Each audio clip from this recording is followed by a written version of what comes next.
Hello అండి. ఇది చూస్తే మీకేమనిపిస్తుంది? పెయింటింగ్లా ఉంది కదూ? కానీ ఇది పెయింటింగ్ కాదు, నిజమైన ప్రదేశమే.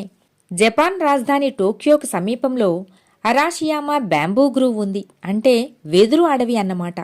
మన దగ్గర పదుల సంఖ్యలో వెదురు చెట్లు కనిపిస్తేనే అలా చూస్తూ ఉండిపోతాం. అలాంటిది ఎదురే లేదన్నట్లుగా వేల చెట్లు ఆకాశాన్ని తాకుతుంటే, రోడ్లను కమ్మేస్తుంటే ఇక అలాంటి ప్రాంతాన్ని చూడటానికి రెండు కళ్ళు సరిపోతాయా? ఈ బ్యాంబూ గ్రోవ్ సరిగ్గా అలానే ఉంటుంది. దాదాపు 9.6 కిలోమీటర్ల విస్తీర్ణంలో ఉన్న ఈ ఫేమస్ అడవిని సగానో బ్యాంబూ ఫారెస్ట్ అని కూడా పిలుస్తూ ఉంటారు. సహజంగా చెట్లంటేనే ఆకుపచ్చ రంగులో ఉంటాయి. కానీ ఇక్కడున్న వెదురు చెట్లు మాత్రం ఆకుపచ్చ, బంగారు రంగుల్లో మెరిసిపోతూ ఉంటాయి. ఇక వాటిపైన ఎండపడితే ఆ తలుకులను చూసేందుకు దేశ విదేశాల నుంచి పర్యాటకులు ఇక్కడికి వస్తుంటారట. ఫోటోలు, వీడియోలు తీసుకునేందుకు పోటీ పడుతుంటారు. ఈ అడవిని చుట్టేందుకు రిక్షాలు అందుబాటులో ఉంటాయట. ఆ చెట్లను చూస్తుంటే ఒక్కసారైనా అక్కడికి వెళ్లాలనిపిస్తుంది కదూ.